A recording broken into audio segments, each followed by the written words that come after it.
భక్తి మార్గం లోపల అందరం ఉదయం లేచిన వెంటనే ఇలా భగవంతుని ప్రార్థించుకోవాలి మిత్రమా. ఎలా అంటే కరాగ్రవసతి లక్ష్మి, కరమధ్యే సరస్వతి, కరమూలే స్థితా గౌరి, ప్రభాతే కరదర్శనం అని మన రెండు అరచేతులను వెడల్పుగా పెట్టుకొని పైకి మన చేతి వేళ్ళను చూస్తూ లక్ష్మీ అమ్మవారిని తలుసుకోవాలి. మధ్యలో చూస్తూ సరస్వతి మాతను, ఇక్కడ మణి ఏదంటే చేతి మధ్యలో చూస్తుంది. అరచేతి మూల భాగము మణికట్టు వైపు పార్వతీదేవి స్థిర నివాసాన్ని ఏర్పరచుకుంటుంది కాబట్టి చూసి దండం పెట్టుకోవాలి. అంటే చేతి వేళ్ళ చివరిలో లక్ష్మీదేవి కొలువై ఉంటుంది, చేతి మధ్యలో సరస్వతి ఉంటుంది, అరచేతి మూల భాగము మణికట్టు వైపు పార్వతీదేవి స్థిర నివాసం ఏర్పరచుకుంటుంది.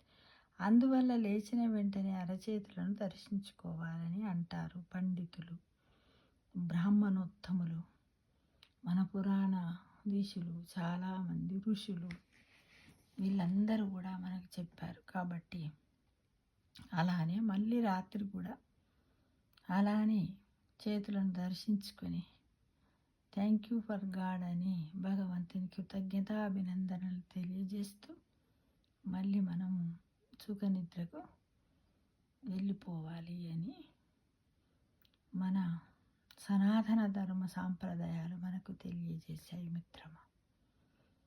తర్వాత ఉదయం మనం లేచిన తర్వాత కూడా ఇలా చేతులు చూసుకొని దండం పెట్టుకొని నీకు ఇష్ట దైవాన్ని తలుచుకొని ఇవన్నీ అయిన తర్వాత కూడా బెడ్ మీద నుంచి కిందికి కాలు పెట్టి భూమాతను 3 సార్లు మొక్కి నేచర్కు అందరికీ గుడ్ మార్నింగ్ చెప్తూ మనకు గుడ్ మార్నింగ్ చెప్పుకుంటూ మనల్ని మనం ప్రేమించుకుంటున్నాం అన్నట్టుగా good morning to me, I love to me, I like to me, kiss to me, wow wow అంటూ జై శ్రీరామ్ అంటూ నీకు ఇష్ట దైవాన్ని తలుసుకుంటూ thank you for god everything అని చెప్పి ఈ రోజంతా కూడా నేను పాజిటివ్గానే ఉంటాను, ఎవరేమన్నా నేను నెగిటివ్గా తీసుకోను అని మన ఆలోచనను మన ఏమను ఒక సెంటెన్స్ రూపంలో పెట్టుకొని మనము మన పనిని ప్రారంభించినట్టయితే మార్నింగ్ టు ఈవినింగ్ వరకు మనకు తృప్తినిస్తుంది, మనలో హ్యాపీ హార్మోన్స్ అన్నీ కూడా విడుదలవుతాయని నేను మీ ముందు ఈ వీడియో ద్వారా మెసేజ్ ఇస్తున్నాను మిత్రం.